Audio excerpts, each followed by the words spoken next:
ศีลธรรมนำสุขทุกสมัยเราเป็นไทยเพราะมีธรรมประจำชาติหากไร้ศีลสิ้นธรรม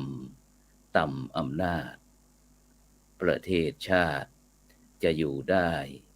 อย่างไรกันขอกล่าวคำว่าธรรมสวัสดีกับบรรดาท่านผู้ฟังแล้วก็ท่านผู้ชมทุกท่านที่กำลังติดตามช่องทำเป็นทีมทีวีออนไลน์กลุ่มพระสงฆ์อุบาสกอุบาสิการ่วมกันเผยแผ่ธรรมะออนไลน์ไลฟ์สดทั้ง Facebook ทั้ง YouTube แล้วก็สถานีวิทยุ FM คลื่น 104.50 เมกะเฮิรตซ์วัดไฟหินจังหวัดเชียงใหม่พร้อมทั้งเครือข่ายคลื่นสีขาว8จังหวัดภาคเหนือซึ่งในค่ำคืนวันนี้ก็เป็นคืนวันศุกร์ที่8เดือนกรกฎาคมปีพุทธศักราช2565ก้าวกับผมอัตมภาพพระครูโสพลปริยัติก็ได้นำรายการสังฆพัฒนาเพื่อประชาชนบทบาทพระสงฆ์ในยุค New Normal หมู่บ้านรักษาศีล5ต้นแบบมาพบกับบรรดาท่านผู้ฟังท่านผู้ชมเป็นประจำทุกคืนวันศุกร์เวลาตั้งแต่ 20 นาฬิกาเป็นต้นไปจนถึงเวลาประมาณ 21:30 นาทีซึ่งบรรดาท่านผู้ฟังท่านผู้ชมก็สามารถที่จะให้การสนับสนุนโดยการให้กำลังใจกดติดตามกดไลค์กดแชร์เพื่อเป็นธรรมทานยิ่งแชร์มากก็ได้บุญมากแชร์น้อยก็ได้บุญน้อยไม่แชร์ก็ไม่ได้บุญหรือว่าจะร่วมบริจาคเป็นสาธารณกุศลชื่อบัญชีนั้นก็ออมบุญออมธรรมวันละบาททางธนาคารไทยพาณิชย์เลขที่บัญชีก็145244700-8ชื่อบัญชีนั้นก็พระไทยธรรมกิจพระมหาชันชัยพรหมประดิษฐ์แล้วก็ท่านพระจตุรงค์ชูศรีหรือว่าชื่ออีกบัญชีหนึ่งก็เป็นธนาคารกสิกรไทยเลขที่บัญชีก็376255327327-2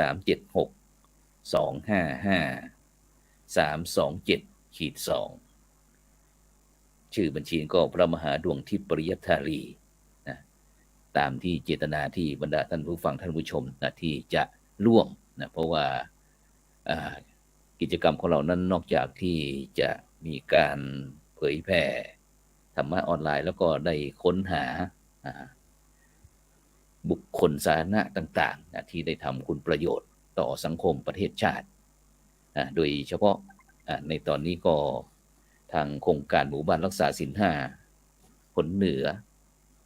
โดยการนำของพระเดชพระคุณหลวงพ่อพระเทพรัตนนายกประธานคณะกรรมการตรวจเยี่ยมโครงการหมู่บ้านรักษาศีล5ผลเหนือนะก็ได้นำคณะกรรมการออกตรวจเยี่ยมเริ่มตั้งแต่วันที่20มิถุนายนเป็นต้นมานะที่บ้านทาป่าสักอำเภอแม่ทาจังหวัดลำพูนวันที่21มิถุนายนนั้นก็เป็นบ้านแม่หอยอำเภอจอมทองจังหวัดเชียงใหม่22มิถุนายนก็เป็นบ้านห้วยขานอำเภอเมืองจังหวัดแม่ฮ่องสอนแล้วก็วันที่27มิถุนายนนี่ก็เป็นบ้านม่อนปะยางอำเภอเทิงจังหวัดเชียงรายวันที่28ก็เป็นบ้านค่าพัฒนาอำเภอดอกคำใต้อำเภอดอกคำใต้จังหวัดพะเยาแล้วก็วันที่29นะก็เป็นบ้านใต้ลมโพทองหมู่10ตำบลงอบอำเภอทุ่งช้างจังหวัดน่านซึ่งทางรายการของเราก็ได้กราบนิมนต์แล้วก็เจริญพรบรรดาหมู่บ้านรักษาศีล5ต้นแบบต่างๆของแต่ละจังหวัดนั้นก็ได้มาคุยกันทางรายการสังฆพัฒนาเพื่อประชาชนทุกคืนวันศุกร์ของเรานะซึ่งวันนี้ก็เป็นวันศุกร์ที่8เดือนกรกฎาคมปีพุทธศักราช2565นะซึ่งทางรายการของเราก็ได้รับความเมตตาจากหมู่บ้านรักษาศีล5ต้นแบบบ้านใต้ลมโพทองหมู่ที่10ตำบลงอบอำเภอทุ่งช้างจังหวัดน่าน ฉะนั้นก็วันนี้ก็นับว่าเป็น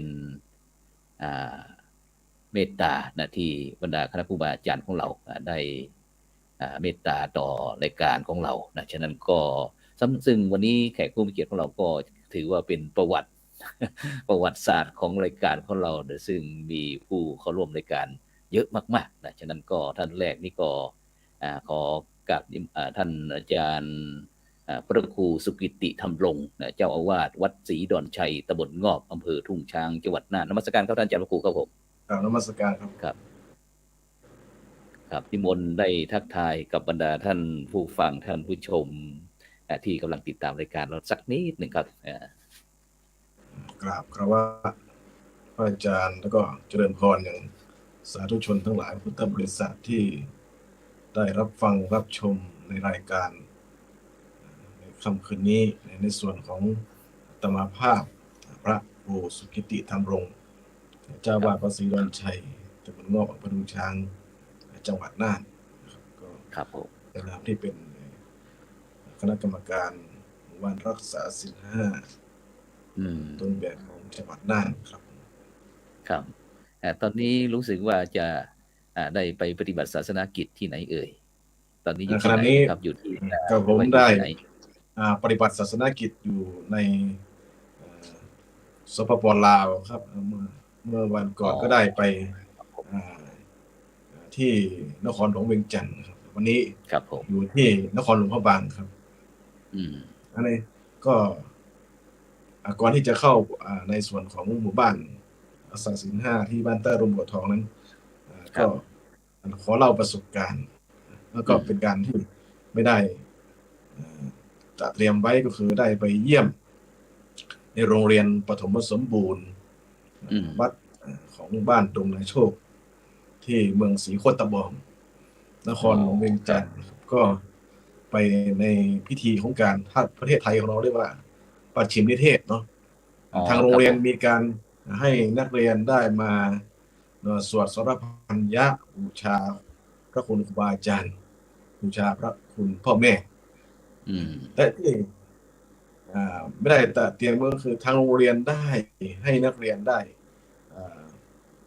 ท่องเป็นบทสรพัญญะในบทศีล5ด้วยฉะนั้นแล้วศีล5เนี่ยก็มีอยู่ทุกที่ทุกแห่งที่เป็นชาวพุทธก็รู้สึกปลื้มปิติใจอยู่ครับผมครับสาธุครับผมไปที่ท่านที่2ก็วันนี้ก็เป็นคุณโยมพวงพกา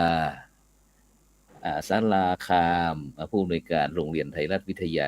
98บ้านงอบอำเภอทุ่งช้างจังหวัดน่านภาคีเครือข่ายหมู่บ้านรักษาศีล5ต้นแบบขอเจริญพรเปิดใหม่นิดหนึ่งเนาะมาตรการค่ะเจริญพรเป็นยังไงบ้างวันนี้ทักทายนมัสการค่ะท่านพระครูเจริญพรนะก็ยินดีนะคะที่ได้มาร่วมรายการนะคะก็ขอสวัสดีกับผู้ชมรายการอยู่นะคะดิฉันพงศ์พกาสารคามค่ะผู้อำนวยการโรงเรียนไทยรัฐวิทยา98บ้านงอบค่ะซึ่งได้มาดำรงตำแหน่งผู้บริหารโรงเรียนแห่งนี้ต่อจากท่านผู้อำนวยการวิทูลอินยาท่านผู้อำนวยการทวัชชัยนันทสว่างซึ่งเป็นบุคลากรในพื้นที่ทั้งสองท่านนะคะตัวดิฉันเองเพิ่งมารับหน้าที่ใหม่ก็ได้สืบสารงานต่อจากผู้อำนวยการทั้งสองท่านนะคะโดยมีส่วนร่วมในการ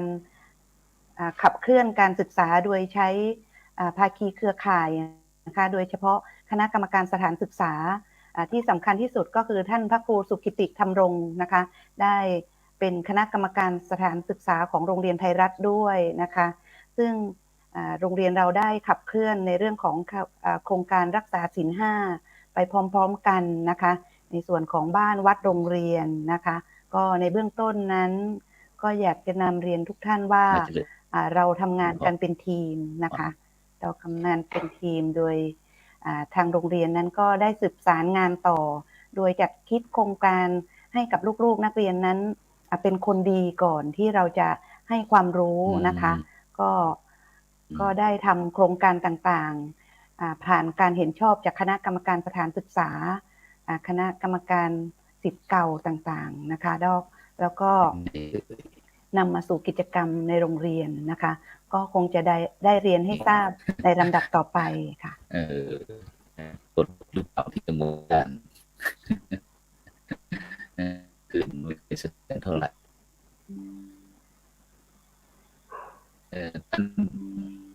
เป็นที่ก่อน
ไหว้พระทำบุญกุศลเพิ่มพูนหนุนนำจิตใจ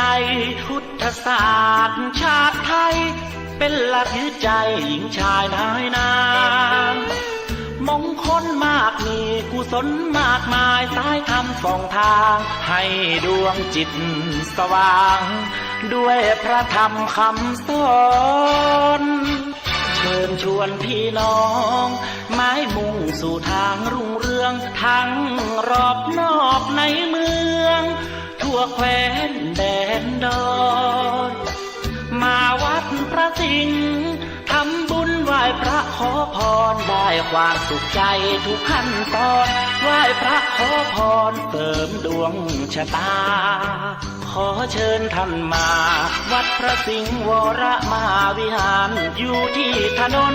3 ล้านผู้คนรู้จักกันที่นั่นและนาศูนย์การเรียนรู้ของพระนิสิตและนักศึกษาแหล่งท่องเที่ยวนานมา1 ใน 10ที่ว่าใต้ฟ้าเมืองไทยมาเที่ยวล้านนาอย่าลืมแวะมาที่วัดพระสิงห์ท่านจะสุขใจยิ่งมาสู่เวียงพิงหรือเมืองเชียงใหม่ไหว้พระขอพรวัดพระสิงห์ยิ่งอุ่นใจจิตเบิกบานผ่องใสพ้นทุกข์พ้องภัยโชคชัยมากมี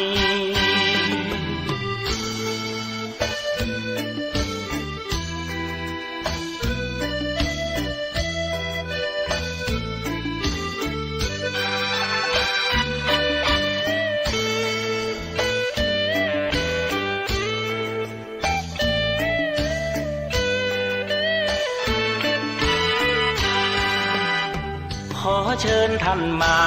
วัดพระสิงห์วรมหาวิหารอยู่ที่ถนน3 ล้านผู้คนรู้จักกันที่นั่นและนาศูนย์การเรียนรู้ของพระนิสิตและนักศึกษาแหล่งท่องเที่ยวนานมา1 ใน 10ที่ว่าใต้ฟ้าเมืองไทยมาเที่ยวล้านนาอย่าลืมแวะมาที่วัดพระสิงห์ท่านจะสุขใจยิ่ง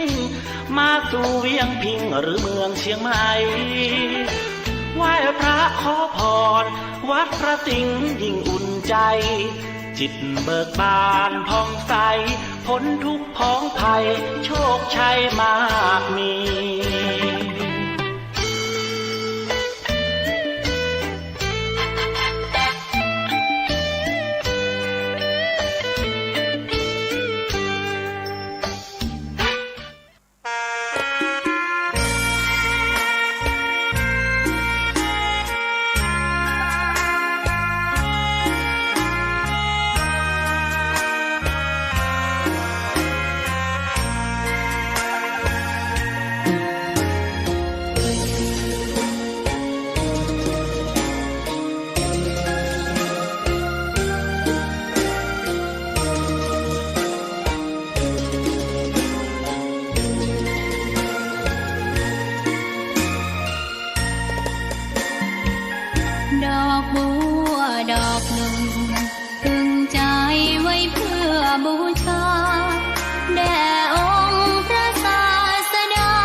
เจ้ามีความงามเงียบไม่เปรียบเทียบเขาเทียบเราใครมองไม่งามช่างเขาแต่เจ้าก็คือดอกบัวด้วยความสัตย์ซื่อยึดถือความดีเป็นหลักใครรักไม่รักก็ไม่จมปลักมองมัวเมื่อโผล่พ้นน้ำก็เห็นความงามในตัวไม่ยึดติดในตมชั่วขอเป็นดอกบัวดอกดีใครไม่มองว่าบัวงามเด่นแต่บัวก็เป็นดอกบัวทุกวันอย่างนี้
เกิดเป็นคนนั้นยากจริงนะเพราะพุทธศาสนายิ่งแสนยากเย็นคนไทยโชคดีที่สุดแล้วมีแก้ว3 ดวงงามเด่นมีวัดซึ่งเป็นนาบุญยิ่งใหญ่มีศาสนาพุทธประจำชาติไทยอยากหล่ออยากสวยเราต้องรักษาศีลอยากมีอันจะกินต้องหมั่นทำบุญทำทานเอาไว้เข้าวัดสวดมนต์ฝึกฝนสติให้ว่องไวรีบทำตอนที่เราทำเองได้อย่ารอจนตายถึงเข้าวัดว่าเข้าวัดยามเป็นจะได้เห็นแต่น้ำใจเข้าวัดยามตายจะได้เห็นแต่น้ำตาก่อนจะสายเกินขอเชิญมาใช้ชีวิตให้คุ้มค่าเจริญทานศีลภาวนาสั่งสมบารมีไว้ทำบุญตอนที่ยังมีชีวิตย่อมดีกว่ารอเขาอุทิศบุญให้อย่ามัวหลงเพลินเดินหา ตอนนี้ วัด พอได้ยิน ตัวอย่าง พอได้ยินไหม ได้ยินค่ะ โอเคต้องขออภัยด้วยทีนี้ไว้ที่อาจารย์พวงพกากันแล้วกันเนาะได้เราได้เข้ามามีความในการเป็นภาคีเครือข่ายในการสนับสนุนโครงการหมู่บ้านรักษาศีล 5บ้านใต้ร่มโพธิ์ทองอย่างไร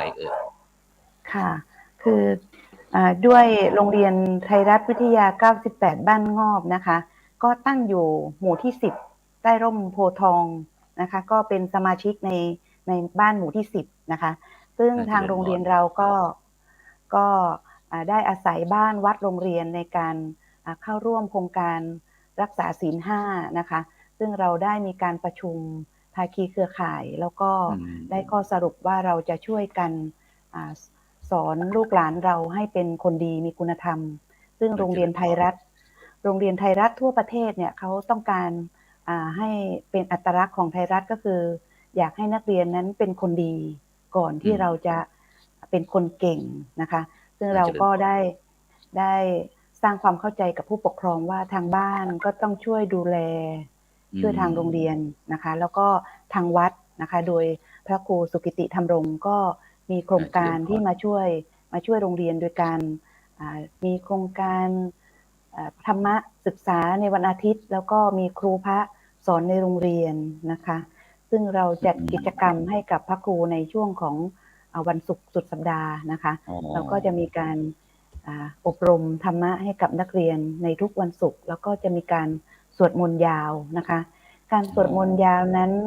ทางโรงเรียนเราก็ได้สานต่อในเรื่องของการ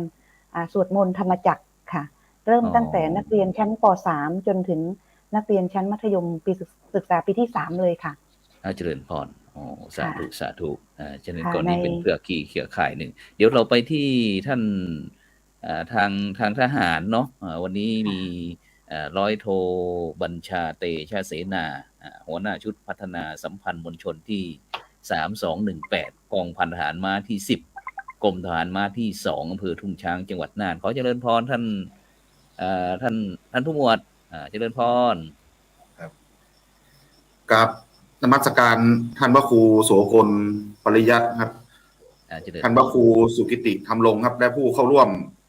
ประชุมผู้เข้าร่วมเสวนาในวันนี้ทุกท่านครับกับผมขออนุญาตแนะนำตัวครับกับผมร้อยโทบัญชาเตชะเสนาครับเป็นหัวหน้าชุดพัฒนาสัมพันธ์มวลชนที่3218กองอำนวยการรักษาความมั่นคงภายในภาค3ส่วนแยก2ครับซึ่งรับผิดชอบในพื้นที่อำเภอทุ่งช้างจังหวัดน่านครับในส่วนของหน่วยครับก็ได้เข้ามา มีส่วนร่วมในการขับเคลื่อนกิจกรรมตามแผนงานโครงการครับซึ่งหน่วยก็มีกิจกรรมโครงการที่เข้ามาร่วมกับชุมชนจำนวน3 โครงการหลักๆครับที่เข้าไปดำเนินการในหมู่บ้านในชุมชนสาธุโครงการแรกครับก็จะเป็นเกี่ยวกับการประชุมเชิงปฏิบัติการแบบมีส่วนร่วมนะครับซึ่งกิจกรรมนี้จะเป็นกิจกรรมเกี่ยวกับการจัดตั้งกองทุนแก้ไขปัญหายาเสพติดเพื่อยกระดับเป็นหมู่บ้านกองทุนแม่ของแผ่นดินครับเจริญพรซึ่งตรงนี้ก็จะได้ให้ประชาชนหรือชาวบ้านเข้ามามีส่วนร่วมในการประชุมซึ่งการจัดกิจกรรมแต่ละครั้งนะครับก็จะใช้มวลชนหรือประชาชนเนี่ยนะครับประมาณ 70% นะครับของหมู่บ้านนะครับในการเข้าร่วมประชุมนะครับในการจัดตั้งซึ่งโครงการนี้ซึ่งเกี่ยวข้องกับเรื่องยาเสพติดนะครับการแก้ไขปัญหายาเสพติดโดยสันติวิธีนะครับเน้นย้ำว่าการแก้ไขปัญหาโดยสันติวิธีนะครับก็จะมีการเกี่ยวกับการรับสมัครคณะกรรมการการรับสมัครครัวเรือนสมาชิกนะครับที่เข้าร่วมโครงการนะครับและมีการคัดแยกนะครับผู้ค้าผู้เสพกลุ่มเสี่ยงภายในชุมชนครับโดยใช้ครัวเรือนสมาชิกนะครับในการคัดแยกนะครับเราเน้นที่ชุมชนเป็นหลักนะครับตรงนี้นะครับเจริญพรณปัจจุบันนะครับหมู่บ้านใต้ร่มโพธิ์ทองนะครับหมู่ที่10ตำบลงอกเป็นหมู่บ้านกองทุนแม่ของแผ่นดินเมื่อปี2563นะครับเป็นหมู่บ้านกองทุนแม่เมื่อปี63นะครับซึ่งณปัจจุบันนะครับก็มีเงินนะครับที่เกี่ยวกับกองทุนแม่ของแผ่นดินหลังจากการรับเงินขวัญถุงพระราชทานจำนวน 8,000 บาทณปัจจุบันก็มีเงินอยู่ประมาณ17,000 บาทถึงประมาณ 20,000 บาทใช้ขับเคลื่อนนะครับหมู่บ้านนะครับอันนี้จะเป็นแผนงานโครงการแรกที่หน่วยเข้ามามีส่วนร่วมนะครับกับหมู่บ้านเจริญพรครับซึ่งแผนงานที่2นะครับก็จะเป็นการเกี่ยวกับการฝึกราษฎรอาสาป้องกันภัยยาเสพติดก็สืบเนื่องมาจากโครงการแรกนะครับเจริญพรเพื่อครับโครงการนี้ก็จะเป็นการจัดตั้งเกี่ยวกับกองกำลังภาคประชาชนนะครับซึ่งเป็นนโยบายของผู้อำนวยการศูนย์ประสานการปฏิบัติที่2นะครับเพื่อให้กองกำลังภาคประชาชนเนี่ยนะครับมีภารกิจในการสร้างสภาวะแวดล้อมให้ปลอดภัยนะครับสำหรับชุมชนนะครับรวมถึงการรักษาความปลอดภัยสถานที่สำคัญนะครับตรงนี้นะครับซึ่งนะครับณปัจจุบันนะครับทางหน่วยและทางหมู่บ้านนะครับก็จะมีวงรอบในการปฏิบัติงานในภายใน1 เดือนจะทำการออกลาดตระเวนนะครับประมาณ 1-2 ครั้งนะครับ 1-2 ครั้งต่อเดือนนะครับเพื่อเป็นการสร้างสภาวะแวดล้อมให้ปลอดภัยนะครับซึ่งที่ผ่านมาก็พ่อแม่พี่น้องนะครับภายในหมู่บ้านชุมชนก็มีความสงบเรียบร้อยเป็นอย่างดีซึ่งชาวบ้านก็มีความพึงพอใจนะครับที่หน่วยได้นำกองกำลังภาคประชาชนเนี่ยนะครับออกมาปฏิบัติงานนะครับตรงนี้นะเจริญพรจะเป็นภารกิจที่2โครงการที่2นะที่หน่วยได้ทำกับหมู่บ้านนะครับแล้วก็ภารกิจสุดท้ายนะครับภารกิจที่3นะครับก็เป็นการฝึกเยาวชนอาสาเยาวชนสมาร์ทฮีโร่นะครับนี้นะครับก็จะเป็นการฝึกให้เยาวชนนะครับสร้างจิตสำนึกนะครับมีความเป็นจิตอาสานะครับในการพัฒนาหมู่บ้านนะครับมีความหวงแหนนะครับในหมู่บ้านนะครับเหมือนที่ผมเคยนำเรียนนะครับตอนคณะนะครับที่มาตรวจเยี่ยมและติดตามประเมินผลนะครับซึ่งวันข้างหน้านะครับก็ลุงป้าน้าอาก็ล้มหายตายจากไปนะครับน้องๆนะครับจะต้องโตขึ้นมาและดูแลหมู่บ้านต่อไปนะครับเหมือนที่เคยปลูกฝังน้องๆก็จะบอกน้องๆว่าถ้าอนาคตถ้าน้องๆโตขึ้นมานะครับถ้าเราไม่กลับมาอยู่บ้านนะครับไม่กลับมาอยู่บ้านแล้วใครจะมาเป็นผู้ใหญ่บ้านเป็นกำนันและใครจะมาดูแลชุมชนนะครับตรงนี้เราก็พยายามที่จะปลูกฝังนะครับให้น้องๆเยาวชนนะครับสำนึกรักบ้านเกิดนะครับและณปัจจุบันก็ได้ประสานทางท่านผู้ใหญ่นะครับในการเจริญพรนำน้องๆเยาวชนนะครับเวลาหมู่บ้านมีการพัฒนาหมู่บ้านหรือว่าอะไรต่างๆนะครับก็ต้องให้พ่อแม่นะครับจูงแขนลูกหลานนะครับออกมาทำกิจกรรมร่วมกับหมู่บ้านนะครับตรงนี้นะครับนี่จะเป็น3โครงการหลักๆนะครับที่หน่วยได้เข้ามามีส่วนร่วมนะครับกับหมู่บ้านซึ่งณปัจจุบันหน่วยก็ได้ทำกิจกรรมทั้ง3อย่างนะครับอย่างต่อเนื่องนะครับในห่วงที่ผ่านมานะครับครับสาธุนำเรียนขั้นต้นครับสาธุเจริญพรนะไปที่คุณโยมชาญชัยคำลังสีในฐานะที่เป็นทั้งท่านตัวแทนของท่านนายกเทศมนตรีท่านอะไรนะ ท่านสำลิดคำรังสีนายกเทศมนตรีตำบลก็วันนี้อาจจะติดกิจภารกิจต่างๆที่ออกพื้นที่ฉะนั้นก็ขอเจริญพรคุณโยมชาญชัยคำรังสีฐานะที่ทำงานที่เทศบาลด้วยเป็นตัวแทนท่านนายกด้วยได้ทักทายกับบรรดาท่านผู้ฟังท่านผู้ชมหน่อยแนะนำตัวสักหน่อยก็ได้ที่ทำงานที่ไหนอะไรเอ่ยมีส่วนร่วมเกี่ยวกับโครงการรักษาศีล 5ยังไงขอเจริญพร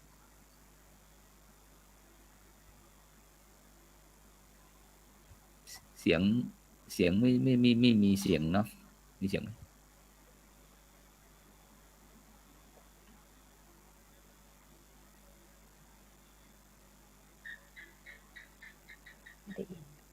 ไม่มีเสียงคุณโยม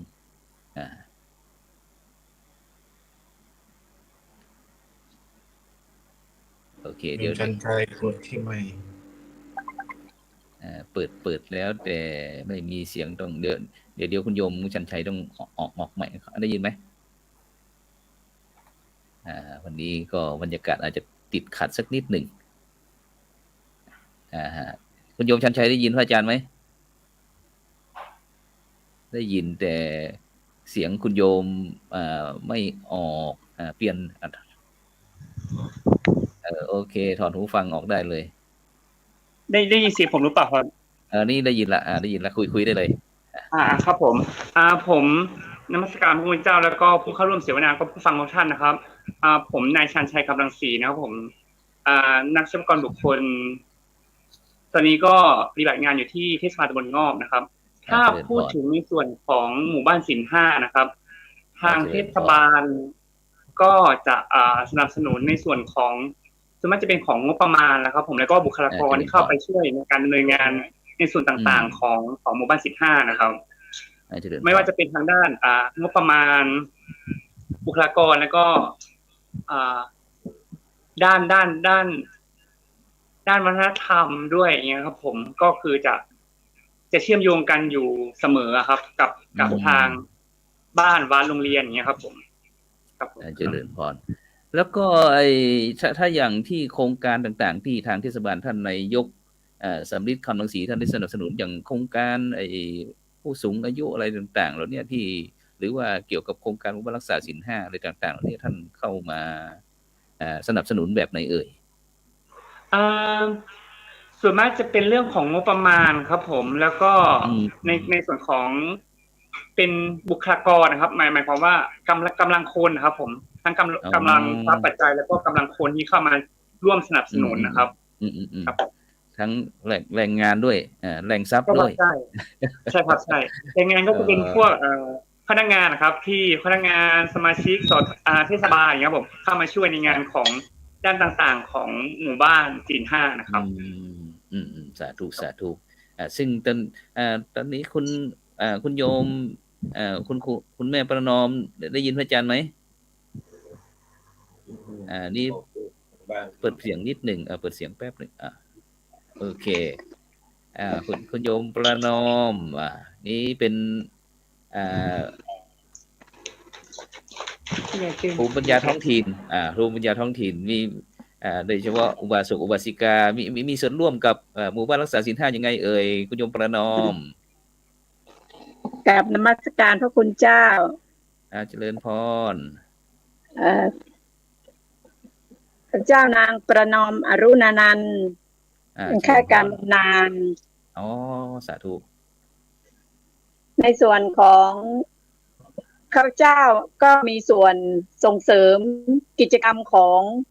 อาทิเช่นกิจกรรมของโรงเรียนไทยรัฐวิทยา98บ้านงอบโดยเพราะเราเชื่อมั่นว่าเด็กในวันนี้เป็นผู้ใหญ่ที่ดีในวันหน้าก็จะร่วมส่งเสริมกิจกรรมอย่างเช่นกิจกรรมไหว้สวยมารยาทงามเพราะทุกเช้าเด็กก็จะมีคุณครูและผู้ปกครองเมื่อนักเรียนมาถึงเรียนก็จะไหว้คุณครูไหว้ผู้ปกครองแล้วก็กิจกรรมจิตอาสาพัฒนาไทยรัฐซึ่งเด็กก็จะช่วยกันทำเบนเก็บเศษกระดาษเก็บขยะซึ่งบางคนเราจะแบ่งเขตบางคนเขตตัวเองเสร็จแล้วก็จะไปช่วยเพื่อนแสดงถึงมีความรับผิดชอบแล้วก็มีจิตอาสานอกจากนั้นก็จะมีการจัด กิจกรรม5 ห้องชีวิตให้กับเด็กได้รู้ว่าห้องทำงานเป็นยังไง ห้องอาหารเป็นยังไง ห้องแต่ละห้องมีความสำคัญยังไง เสร็จแล้วเราก็จะให้เด็กสวดมนต์นั่งสมาธิเป็นนิดเพราะว่าก่อนจะเข้าเรียนเราจะให้เด็กสวดมนต์ไหว้พระแล้วก็นั่งสมาธิก่อนเรียนทุกวันนะคะในส่วนของชุมชนก็ได้สนับสนุน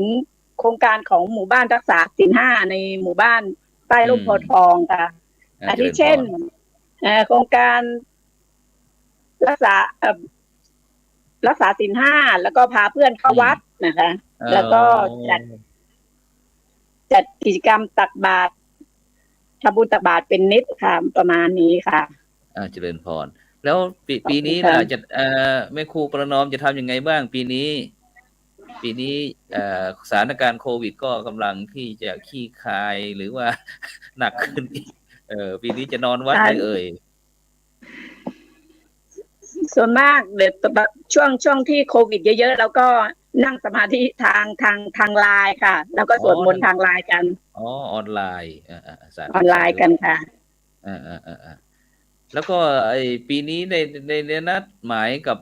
ชมรมผู้สูงอายุหรือยังอุบาสกอุบาสิกาหรือยังว่าจะไปที่วัดศรีดอนชัยของเราส่วนมากเราก็จะแจ้งถ้าถึงวั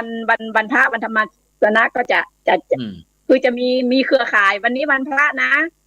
จะมีกิจกรรมอะไรจะมีเครือข่ายถามวันนี้ไปไหมคือเรามีเครือข่ายแล้วก็ส่งไลน์ในเครือข่ายค่ะเพราะว่า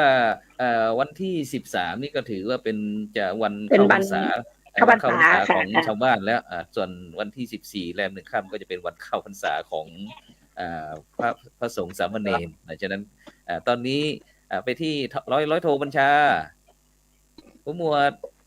หลับหรือยังเนี่ยครับนมัสการท่านพระครูครับได้ยินว่าท่านผู้หมวดพร้อมทั้งหน่วยงานชุดมวลชนของเรา3218ของเราที่ทุ่งช้างหรือว่างอบตอนนี้ฐานที่ทำงานของเราอยู่ในที่งอบใช่ไหมหรือว่าใกล้ในหมู่บ้านเลยที่ตั้งหน่วยเนี่ยจะอยู่ที่บ้านทุ่งศูนย์หมู่ที่4ตำบลงอบครับก็ระยะทางก็ประมาณ1 กิโลเมตรนิดๆครับแล้วก็ในช่วงเข้าพรรษานี่ที่ฐานของเรามีลูกน้องเยอะไหมมีกำลังพลเท่าไหร่เนี่ยกำลังพลของหน่วยของผมนี่จะอยู่ทั้งหมด8 นายครับ1 ชุดปฏิบัติการมี8 นายครับแล้วก็เวลาที่ในช่วงวันศีลวันพระเทศกาลเข้าพรรษาวันสำคัญทางพุทธศาสนาทหารเรามาช่วยอะไรเอ่ยได้มาวัดไหมก็หน่วยทหารก็จะเวียนไปแต่ละวัดครับเพราะว่าเนื่องจากผมรับผิดชอบนะครับจำนวน15 หมู่บ้านนะครับผมก็จะเวียนไปแต่ละวัดโดยวัดที่งอบเนี่ยนะครับเราก็เข้าไปทำกิจกรรมนะครับจากอย่างต่อเนื่องครับเพราะทุกครั้งที่มีกิจกรรมก็ทางท่านพระครูสุกิติธรรมรงก็จะมีเอกสารหรือหนังสือนะครับเชิญส่วนราชการหรือว่าอะไรต่างๆเข้าไปร่วมกิจกรรมนะครับหน่วยก็ยินดีเข้าไปสนับสนุนกิจกรรมอย่างต่อเนื่องครับหน่วยงานทหารงานปกครองอำเภอตำรวจนะครับก็จะเข้าไปทำกิจกรรมอย่างต่อเนื่องอยู่แล้วครับโอ้สาธุอย่างนั้นไปที่คุณพ่อธวัชชัยพ่อธวัชชัยได้ยินไหมได้ยินครับได้ยินครับอยู่ใกล้กันบ้างแป๊บนึงโอ้ต้องห่างนิดหนึ่งอาจจะอยู่ใกล้กันเสียงหอนเอาลองเปิดมือถือเอากราบนมัสการพระคุณเจ้าครับ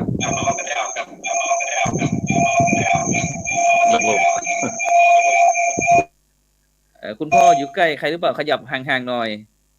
ขยับห่างประมาณสัก1 วา1 วาก็ได้เขาอยู่ใกล้กันเสียงจะกล้องโอเคนะโอเคได้เลยตอนนี้อยู่กับผู้ใหญ่บ้านหมู่10แล้วก็คุณชาญชัยนะฮะเจ้าหน้าที่เทศบาลนะฮะอยู่คุณพ่อต้องห่างอีกนิดนึงพ่อห่างอีกนิดนึงพ่อต้องอยู่ห่างจากพี่เลี้ยงหน่อยโอเคนะเราเดี๋ยวทดสอบหน่อยครับผม ได้คุณพ่อธวัชชัยในฐานะที่เป็นภูมิปัญญาหรือว่าทางวัฒนธรรมของชุมชนของเราคุณพ่อมีความเกี่ยวมีเครือข่ายเกี่ยวกับหมู่บ้านรักษาศีล 5ยังไงคุณพ่อธวัชชัยครับคือโดยส่วนตัวกับทางวัดเนี่ยก็คุกคีร่วมกิจกรรมกันมาตลอดนะฮะเนื่องจากว่าผมก็เป็นราชการเก่านะครับอยู่ที่โรงเรียนไทยรัฐวิทยา98บางงอกก็มีโอกาสทำกิจกรรมกับทางวัดทางชุมชนมาโดยตลอดนะฮะด้วยส่วนตัวครับท่านพระครูครับโดยส่วนตัวเนี่ยก็ผ่านการอบรมเกี่ยวกับการปฏิบัติธรรมหลายครั้งก็มีความเชื่อในตัวเองว่าถ้าเราสามารถฝึกใจของเราให้สงบได้นะครับเราก็จะมีความสุขอยู่ในท่ามกลางบรรยากาศของโลกในยุคปัจจุบันนะฮะ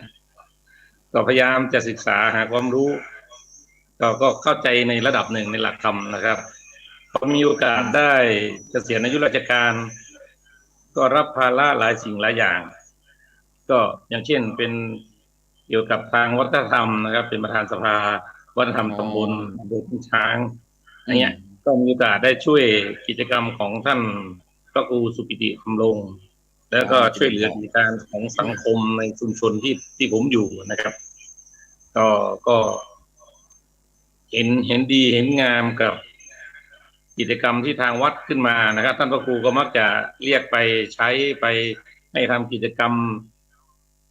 ทางพุทธศาสนาอยู่ตลอดผมเองผมก็ในช่วงที่เข้าพรรษานะฮะก็จะเข้าไปร่วมทำบุญสุนทานกับทางวัดอยู่เป็นประจำก็เห็นว่าเยาวชนในปัจจุบันเนี่ยเจริญพรจะห่างวัดห่างวาไปหน่อยนะครับแต่ก็ยังดีใจที่ท่านผอ.โรงเรียนไทยรัฐกับคุณครูในโรงเรียนไทยรัฐยังช่วยกันฝึกกิจกรรมต่างๆนะครับเสริมสร้างให้เด็กมีวินัยโดยเฉพาะกิจกรรมที่ทางมูลที่ไทยรัฐก็สนับสนุนพ่อธวัชชัยขออนุญาตแป๊บหนึ่งถ้ามีใครที่อยู่ใกล้พ่อนะฮะให้ปิดมือถือปิดเสียงเลยเสียงตอนนี้เสียงมันจะฟังไม่ได้เลยจะเสียงหอนเลยปิดเสียงเลยตรงนั้นนะโอเคกับเรียนนี้ถามพ่อธวัชชัยหน่อยในฐานะที่เป็นประธานสภาวัฒนธรรมนะทีเนี้ยในลองคุยเรื่องวัฒนธรรมในที่บ้านใต้ร่มโพธิ์ทองงอบที่งอบเราหน่อยที่ตำบลงอบเนี่ยเราเป็นมีพื้นฐานมีความสำคัญยังไงก่อนที่จะเข้าหมู่บ้านรักษาศีล 5พ่อช่วยคุยในภาพรวมหน่อยศิลปะวัฒนธรรมในภาพรวมของบ้านหลวงในตำบลงอบซึ่งก็มีบ้านหมู่10อยู่หมู่นึงนะครับจริงๆมันมีหมู่1หมู่5เป็นกลุ่มชาติพันธุ์ไหมพ่อธวัชชัยเป็นกลุ่มชาติพันธุ์ไหมหรือว่าเป็นชาติพันธุ์ไทยลื้อหมดครับที่อยู่ในบ้านหลวงของเรานะครับมีทั้งหมดอยู่หมู่1หมู่5หมู่8หมู่9หมู่10เนี่ยฮะทั้ง5เนี่ยจะกลมเกลียวกันมากครับกิจกรรมช่วยคุยให้ฟังหน่อยไทยลื้อมีความเป็นไปเป็นมาอย่างไรที่ตำบลงอบของเราครับไทยลื้อถ้าที่จะเชี่ยวชาญในเรื่องของสืบการอพยพมาในต้องท่านพระครูสุกิติธรรมรงค์กับท่านผอ.วิทูลอีกขั้นหนึ่งนะจะรู้ตำนานของรู้ประวัติความอพยพการอพยพของพี่น้องชาว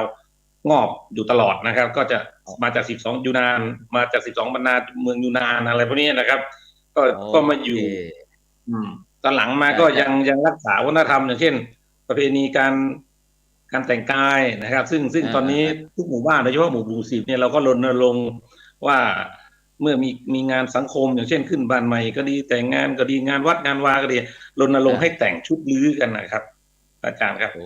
โอเคงั้นไปที่ท่านอาจารย์พระครูสุกิติธรรมรงค์เจ้าวัดศรีดอนชัยเอาได้คุยให้ฟังหน่อย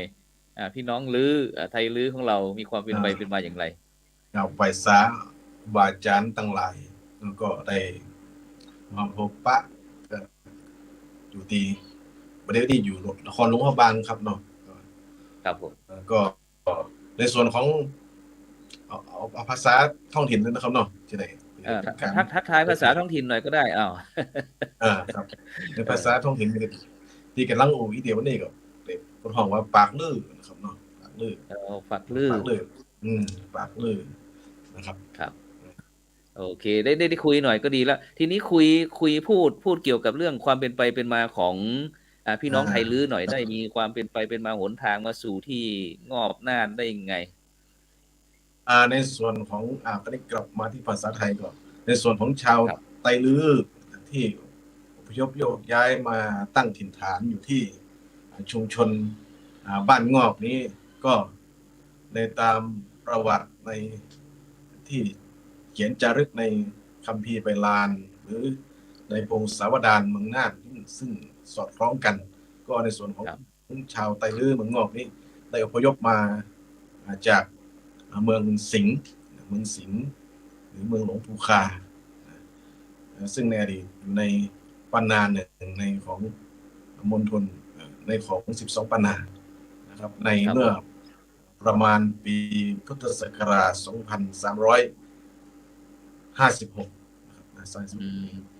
ได้กี่ปีนะครับตอนนี้อพยพมาที่งอบของเราที่บ้านใต้โพทองของเราประมาณกี่ปีแล้ว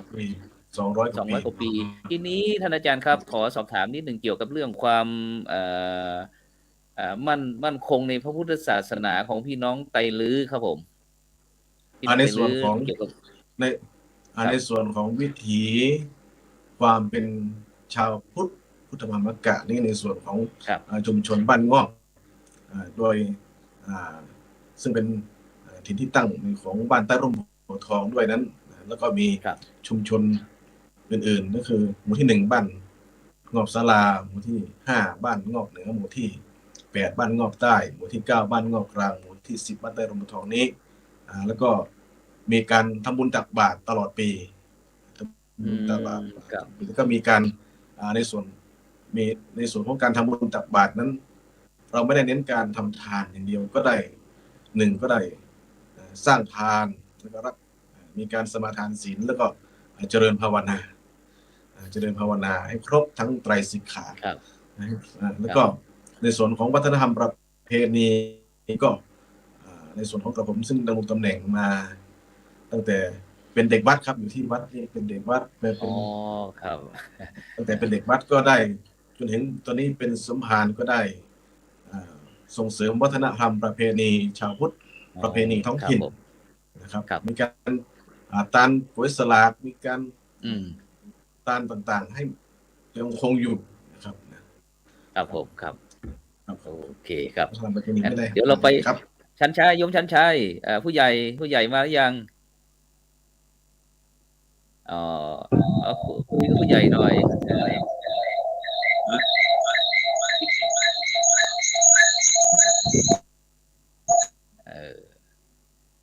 ผู้ใหญ่อยู่ไหมผู้ใหญ่สราวุธเทพจันตา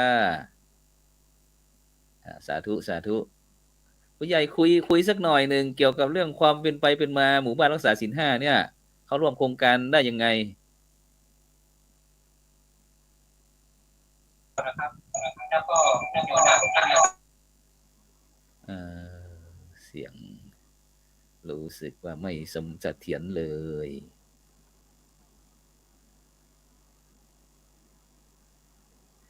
ต้อง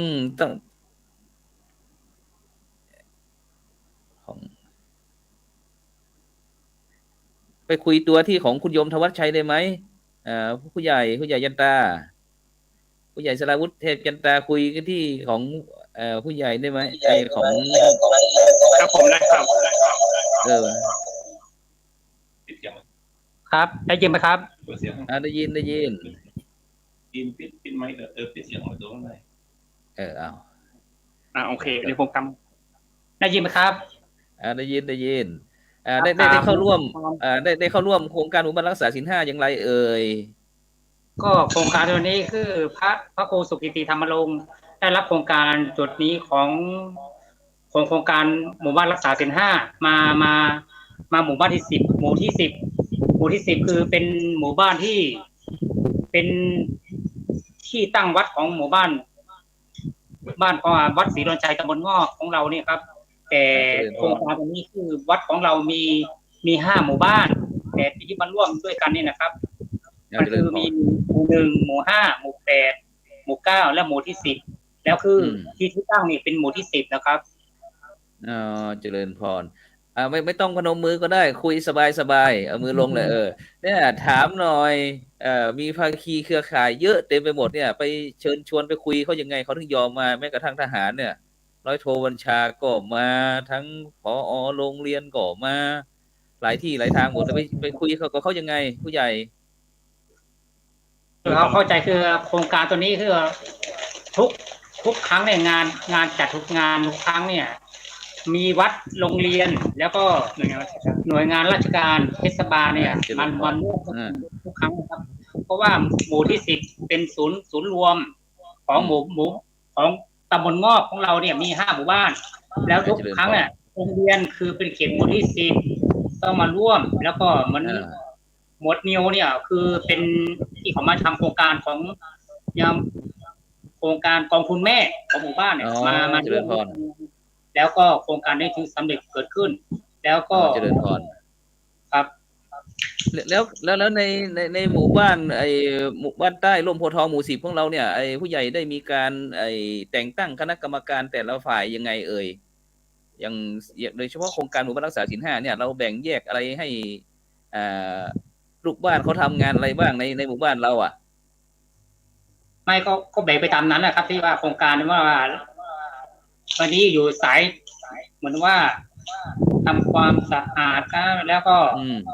บริการแล้วการพัฒนาทุกอย่างนี่มันร่วมด้วยช่วยกันผู้ช่วยไม่มี3 คนไงแล้วก็แบ่งปลส.ก็รักษาความสงบผู้ช่วยปกครองก็รักษาด้านศีลธรรมจริยธรรมทุกอย่างแล้วก็งานพัฒนาหมู่บ้านทุกอย่างเนี่ยต้องช่วยกันแล้วผู้หมวดบัญชามาช่วยนี่ชอบไหมชอบครับทำแกทำดีมากเลยครับเพราะว่าโครงการตัวนี้ดียังไงดียังไงคุยตอนหน้าผู้หมวดบัญชาหน่อยคุยยังไงดียังไงมันดีใจก็ดีมากคือว่าที่แกดึงโครงการของกองทุนแม่เข้ามาหมู่บ้านหมู่ที่10แล้วก็สร้างความสมานสามัคคีของหมู่บ้านขึ้นมาแล้วก็ยาเสพติดก็ไม่มีเกิดขึ้นในหมู่บ้านหมู่ที่10คือปลอดครับแล้วตอนนี้รู้สึกสบายใจได้รับการตรวจเยี่ยมแล้วสบายใจได้ยังสบายใจมากครับตอนแรกเครียดอยู่ตอนนี้สบายแล้วโอ้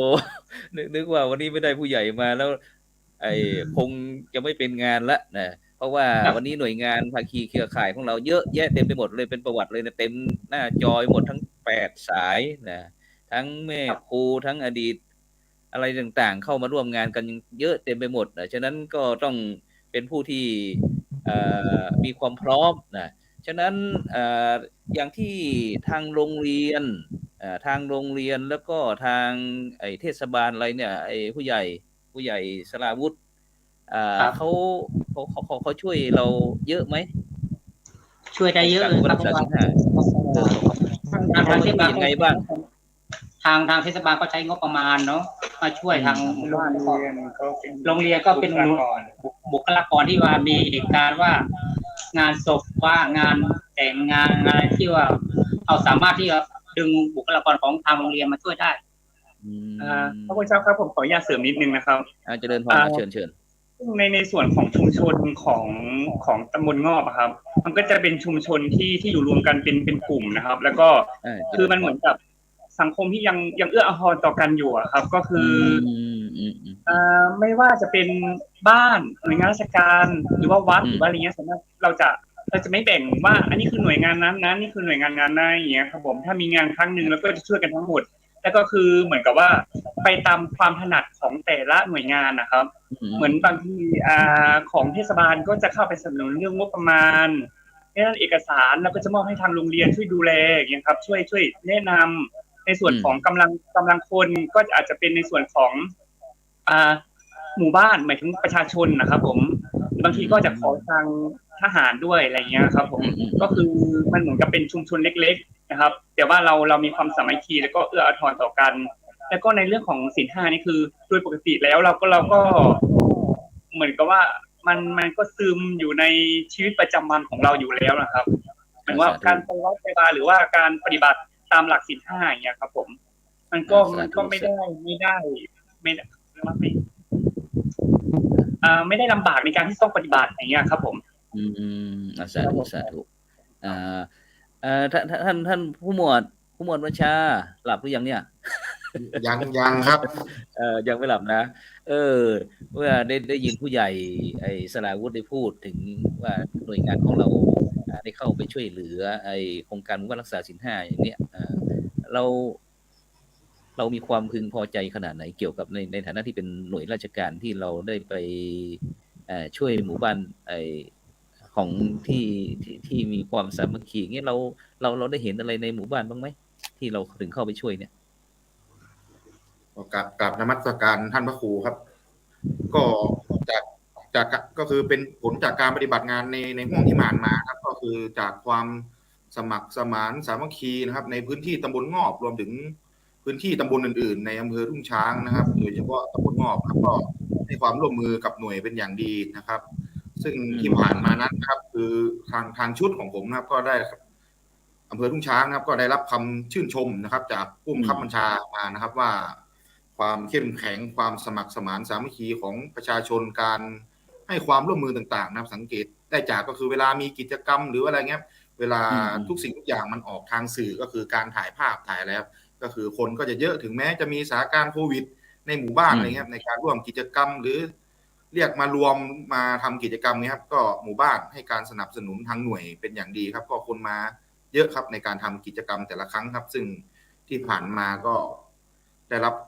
ผมก็มีความพึงพอใจเป็นอย่างมากครับแล้วก็รู้สึกผูกพันนะครับมาทำงานในพื้นที่ก็ครั้งนี้เป็นปีงบประมาณที่3นะครับที่กลับมาอยู่ครับครับผู้บังคับบัญชาก็บางครั้งก็มีแซวมีมาถามว่าทุกอำเภอทุกช้างมีอะไรดีถึงอยากกลับมาอยู่เนี่ยครับประมาณนี้ครับดีใจนะที่เราถือว่าทางหน่วยงานทหารเราทำประสบความสำเร็จเพราะว่านี่เป็นหมู่บ้านแรกที่มีทหารทั้งทหารกองพันทหารที่กองพันทหารม้าที่10กรมทหารม้าที่2ซึ่งตั้งอยู่ในที่อำเภอเมืองใช่ไหมหน่วยปกติอยู่ที่อำเภอเมืองน่านครับอยู่ในค่ายสุริยะพงศ์ครับถือว่าเราได้มาอยู่ในหัวใจของประชาชนได้เนาะเพราะว่าในครั้งสมัยก่อนวันนั้นพระอาจารย์ได้แซวไปเห็นท่านอาจารย์พระครูสุกิติธรรมรงค์ได้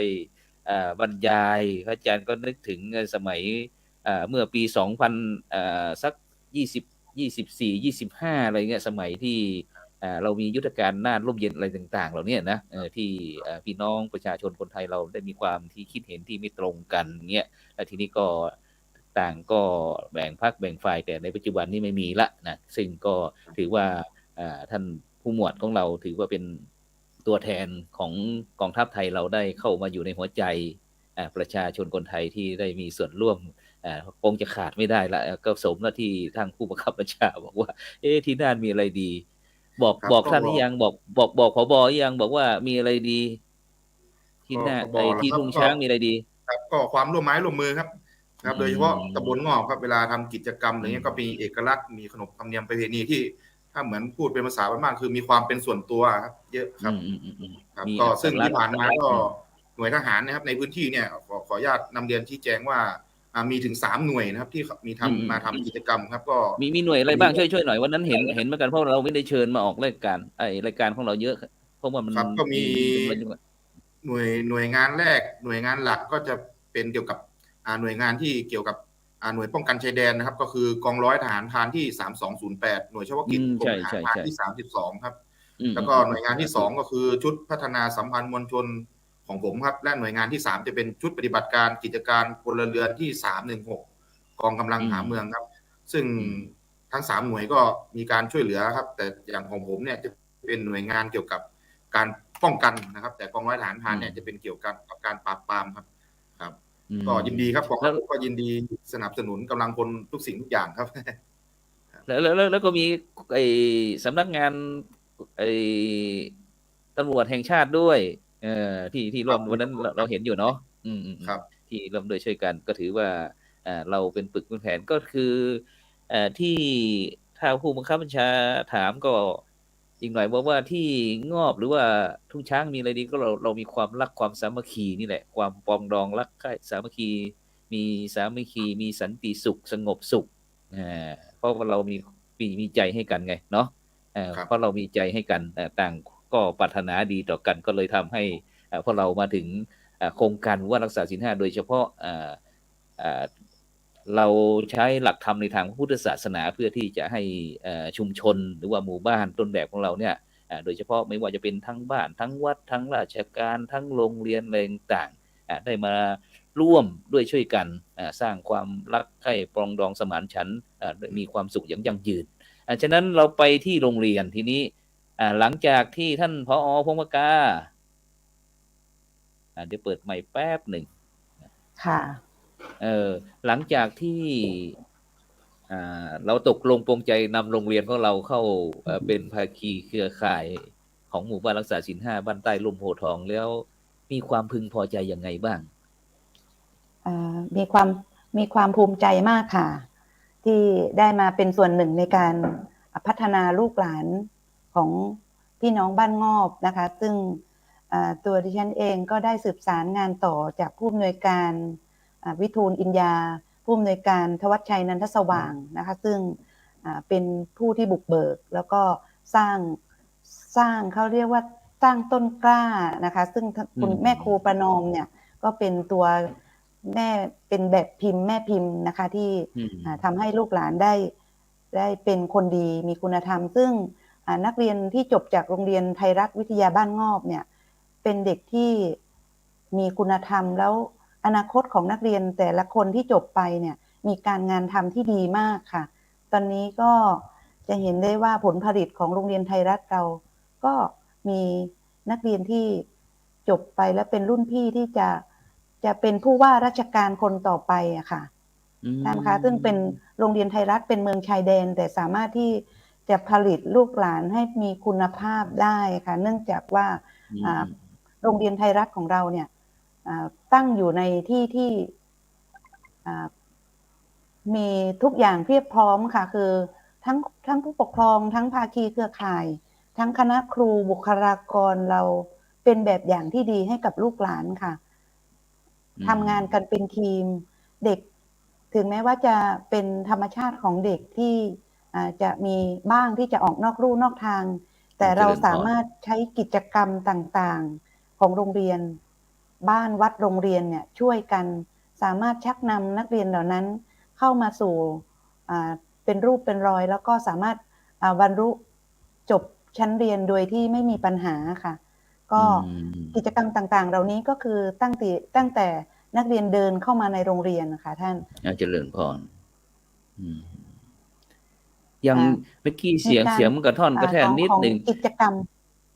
กิจกรรมนักเรียนช่วยขยายอีกนิดหนึ่งเมื่อกี้มันขาดตอนไปที่อาจารย์ตอนแรกอาจารย์ถามว่าอย่างเราเป็นโรงเรียนรักษาศีล 5เนี่ยเขามีการประพฤติปฏิบัติตัวยังไงนักเรียนค่ะกิจกรรมแรกที่เราทำให้นักเรียน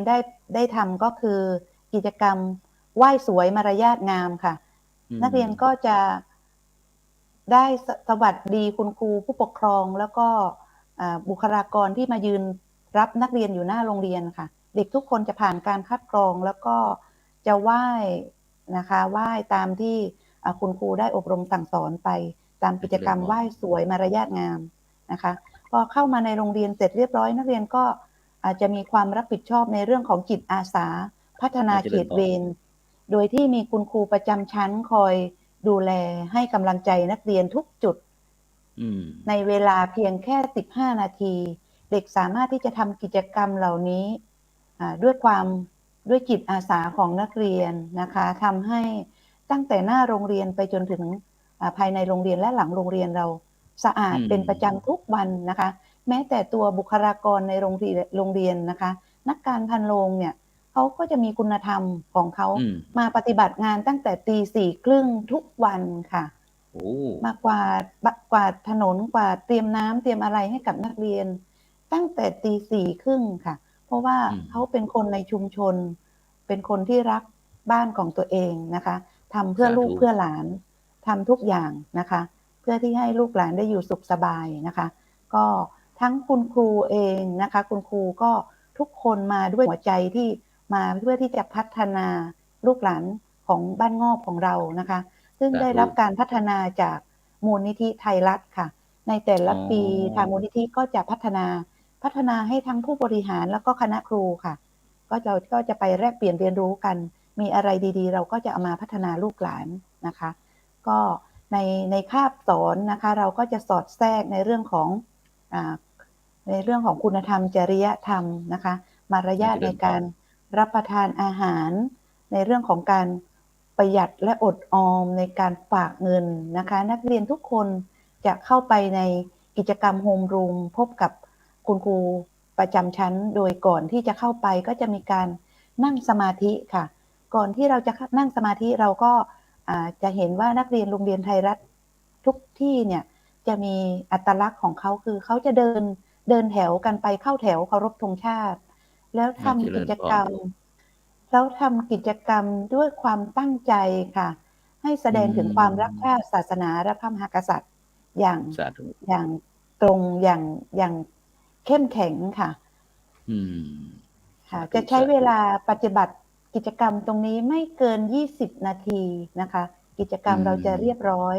หลังจากนั้นก็จะเป็นการสวัสดีพี่น้องพี่นะคะตั้งแต่น้องอนุบาล2ไล่จนมาถึงพี่มัธยมปีที่3เราจะสวัสดีกันทุกคนนะคะทุกวันเราจะต้องทำปฏิบัติกิจกรรมแบบนี้ค่ะเพื่อให้นักเรียนได้ซึมซับความดีเหล่านี้นะคะแล้วก็ในช่วงของกิจกรรมนะคะในโรงเรียนเราก็จะมีกิจกรรม5ห้องชีวิตเนรมิตนิสัยเด็กนะคะคุณครูก็จะรับผิดชอบในแต่ละกิจกรรมใน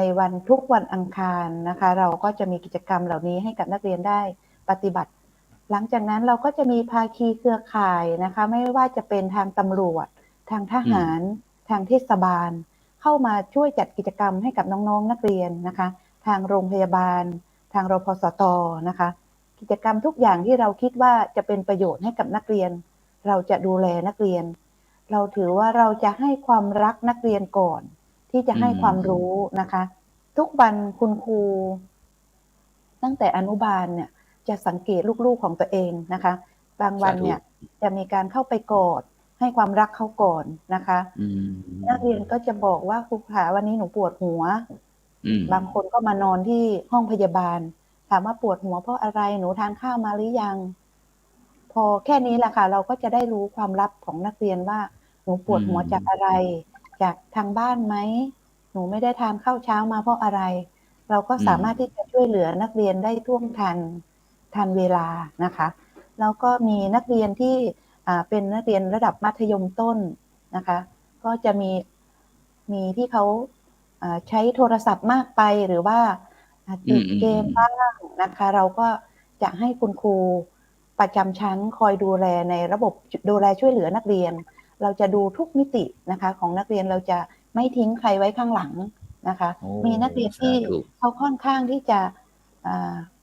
มาโรงเรียนสายก็ตามไปดูถึงที่บ้านนะคะว่าหนูมี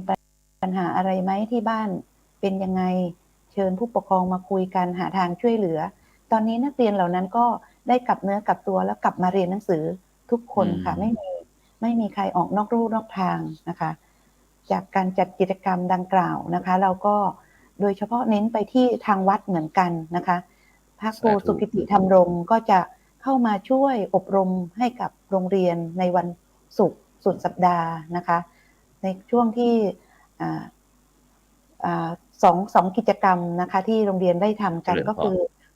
โครงการพระสอนศีลธรรมในโรงเรียนแล้วก็กิจกรรมธรรมะวันอาทิตย์นะคะแล้วก็การเข้าค่ายคุณธรรมซึ่งเราได้รับงบประมาณจากเทศบาลตำบลงอบนะคะได้จัดสรรงบประมาณมาให้นะคะซึ่งเด็กๆเราจะได้รับการฝึกฝนปฏิบัติในเรื่องของศีลสมาธิปัญญาอยู่เป็นนิดค่ะทำให้ นักเรียนโรงเรียนไทยรัฐวิทยา 98 บ้านงอบนั้นเป็นเด็กที่ว่านอนสอนง่ายส่งผลให้ผลการสอบของนักเรียนในเรื่องของONET RT NT สูงกว่าระดับประเทศทุกรายการมาเป็นระยะเวลา3 ปีที่ผ่านมาค่ะก็โดยได้รับความร่วมมือจากทางบ้านวัดและโรงเรียนทางบ้านเราก็จะมีกิจกรรมพ่อแม่พาลูกเข้าวัดค่ะแล้วพาลูกทำกิจกรรมจิตอาสาทางแม่ครูประนอมเวลามีคุณครูมีนักท่องเที่ยวที่จะมาศึกษาเรียนรู้อะไรเกี่ยวกับทางวัดทางพิพิธภัณฑ์ทางชุมชนนะคะที่บ้านไทยลื้อเราก็จะมีการประสานการพานักเรียนออกไปทำกิจกรรมค่ะไปช่วยกวาดลานวัดไปช่วยทำความสะอาดรอแขกที่จะมาดูงานที่ตำบลงอบของเราอย่างนี้ค่ะพานักเรียนไปทำกิจกรรมในเรื่องของฝีไม้ลายมือเกี่ยวกับการสืบสานวัฒนธรรมประเพณีการตัดตุงการเย็บบายสีการทำขนมซึ่งเป็นขนมของไทยลื้อของเราเรื่องของการขนมดอกซ้ออย่างเงี้ยค่ะเป็นเอกลักษณ์ของไทยลื้อของเรานะคะแล้วก็ในวันศุกร์เนี่ยทุกวันศุกร์เราก็จะมีการส่งเสริมให้กับนักเรียนและคณะครูได้แต่งชุดไทยลื้อเป็นเอกลักษณ์ของโรงเรียนบ้านงอบของเราค่ะค่ะสาธุค่ะไปที่ไม่ครูประนอมไม่ครูประนอมเปิดไมค์หน่อยเปิดไมค์หน่อยแม่เปิดไมค์นิดหนึ่งค่ะเปิดแล้วค่ะโอเคทีนี้อาหารการกินนี่แหละอาหารฝีมืออาหารอะไรอร่อยที่สุดของไทยลื้อถ้าพอคนต่างถิ่นอะไรมาปุ๊บเนี่ยพอได้ทานหรือว่าได้กินแล้วสักนิดแต่รู้ว่าอันนี้แหละเป็นอาหารไทยลื้ออะไรเนี่ยแม่มีอะไรเด็ดบ้างอาหารในชุมชนบ้านงอบเราจะมีคือเราจะสืบสานวัฒนธรรมไทยลื้อโดยเฉพาะเรื่องอาหารอาหารก็จะมีที่ขึ้นชื่อก็คือถ้าบ้านมันถ้าพูดภาษาไทยลื้อก็คือเจียวขี่ปลาเจียวขี่ปลาคืออะไรคือมันเหมือนแกงแคนะคะเราใช้ขี้ปล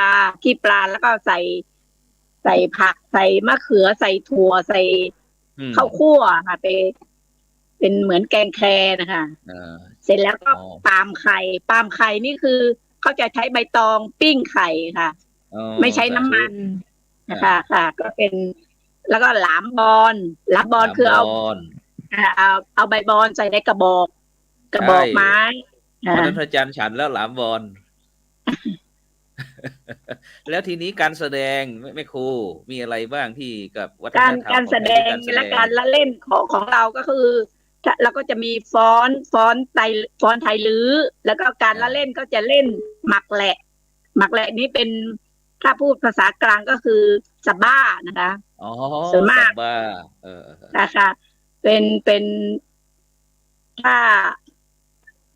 คณะท่องเที่ยวคณะที่ไปดูงานเราก็จะมีให้เขาร่วมกิจกรรมแล้วก็ศึกษาที่การเล่นก็สนุกสนานกับการเล่นหมักแหละเล่นหมักคางแล้วก็เล่นโกงกลางค่ะเป็นเทศกาลสงกรานต์เทศกาลสงกรานต์อย่างนี้มีไหมสงกรานต์ก็มีค่ะเร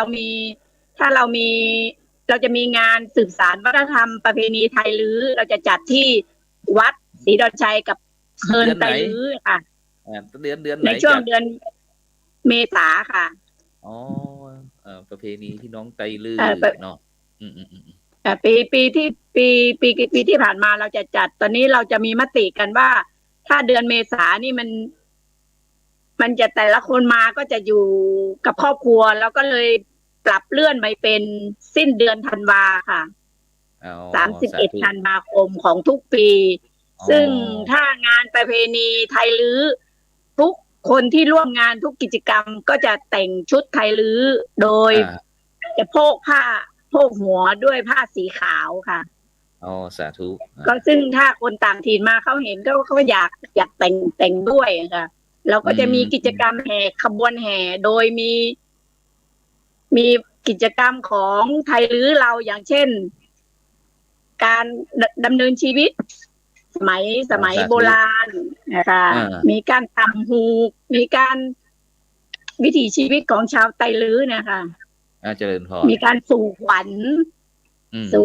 อะไรพวกนี้นะคะประเพณีของเรายังมีอยู่ตอนนี้ก็ยังมีอยู่สู่ขวัญผูกข้อมือนะคะสู่ขวัญข้าวสู่ขวัญควายแต่ควายเดี๋ยวนี้ไม่มีแล้ว ก็เป็นสู่ขวัญข้าวเวลาทำนาแล้วไม่ครูได้สอนลูกๆนักเรียนที่ไทยรัฐเราบ้างไหมว่าตรงนี้เป็นประเพณีอย่างนั้นอย่างนี้ต่างๆก็ได้สอนค่ะประเพณี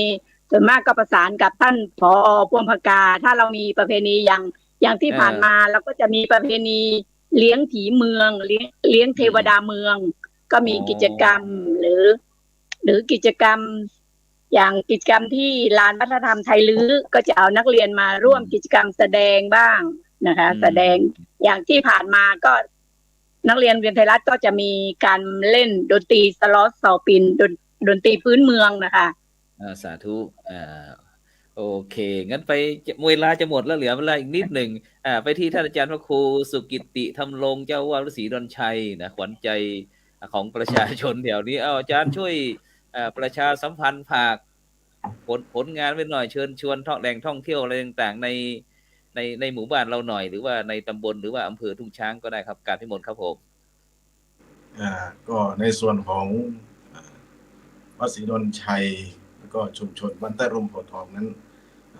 ในส่วนของทางวัดได้มีความร่มรื่นที่จะให้ญาติโยมได้มาศึกษาวิถีธรรมชาตินะครับแล้วก็มีวิถีวัฒนธรรมเรามีพิพิธภัณฑ์เฮือนไตลื้อเมืองงอกมีการแสดงของวิถีชีวิตความเป็นอยู่ในอดีตจนถึงปัจจุบันแล้วก็มีสิ่งที่เป็นเอกสารหลักฐานก็อย่างเช่นมีคัมภีร์ใบลานซึ่งเป็นเอกสารที่สำคัญที่จะให้เป็นแหล่งเรียนรู้เป็นแหล่งเรียนรู้ในชุมชนแล้วก็ทุกคนทุกท้องถิ่นสามารถมาศึกษาดูงานหรือมาขอข้อมูลได้ซึ่งเป็นมีข้อมูลประวัติของชนชาวไตลื้อในอดีตนะครับแล้วก็มีส่วนหนึ่งทางวัดมีสิ่งสำคัญก็คือมีน้ำบ่อทิพย์บ่อน้ำทิพย์ภาษาไทยว่าน้ำบ่อหรือบ่อน้ำทิพย์มีสิ่งสำคัญเพราะว่าเป็นบ่อน้ำที่ได้ตักแล้วได้นำไปสงตอนเมื่อในหลวงรัชกาลที่9ทรงครองราชย์ครบ70 ปีเป็นความภาคภูมิใจของชุมชนแล้วก็ได้ไปส่งน้ำที่พระธาตุแหล่งท่องเที่ยวในอำเภอทุ่งช้างครับอาจารย์ครับผมแหล่งท่องเที่ยวในอำเภอทุ่งช้างในส่วนของอำเภอทุ่งช้างนั้นก็มีอนุสาวรีย์ทุ่งช้างอนุสาวรีย์ปตท.ทุ่งช้างแล้วก็มีวิถีวัฒนธรรมต่างๆของแต่ละชุมชนครับผมฉะนั้นก็ในค่ำคืนนี้ก็เวลาหมดครับท่านอาจารย์ครับเวลาหมดเวลานะครับต้องขอบคุณนะครับหมู่บ้านรักษาศีล 5ต้นแบบนะครับบ้านใต้ร่มโพธิ์ทองหมู่10นะครับตำบลงอบอำเภอทุ่งช้างจังหวัดน่านของเราครับไม่ว่าจะเป็นทางร้อยโทบัญชาเตชะเสนานะครับทหารหนุ่มผู้ใจดีนะครับทั้งผอ.พวงพกานะครับแล้วก็ทั้งคุณชันชัยทั้งแม่ครูประนอมแล้วก็ท่านอาจารย์พระครูกิติธรรมรงค์ทั้งพ่อหลวงสราวุธนะที่วันนี้สบายเลยโล่งอกโล่งใจบอกว่าหายเครียดละฉะนั้นก็ในค่ำคืนวันนี้ก็เวลาหมดเวลาจำเป็นที่จะต้องนำรายการสังฆพัฒนาเพื่อประชาชนบทบาทพระสงฆ์ในยุค New Normal หมู่บ้านรักษาศีล 5ต้นแบบจากบรรดาท่านผู้ฟังไปก่อนนะหลับฝันดีมีเงินใช้ไร้โลคาพยาธินะไม่เจ็บไม่จนร่ำรวยทุกผู้ทุกคนสำหรับในค่ำคืนนี้ขอกล่าวคำว่าสา